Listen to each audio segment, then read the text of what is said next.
Yeah, I'm going great. I'm going great. I'm on the mend. Yeah, I've got pins in my legs now, and I can still do this and a bit of twerking. No, I'm pretty good like that, but you wouldn't believe it, but I fell off a cruise ship. I know, shit. It took a hard, violent fall, and kind of pinballed down and hit a bunch of railings, and I broke a lot of shit.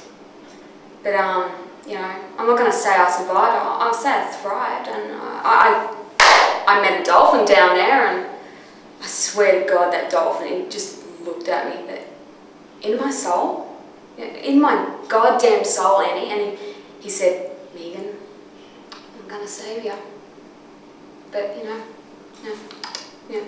not with his mouth, but, he said it, I assumed, telepathically, but we had a connection. But I don't know if I can...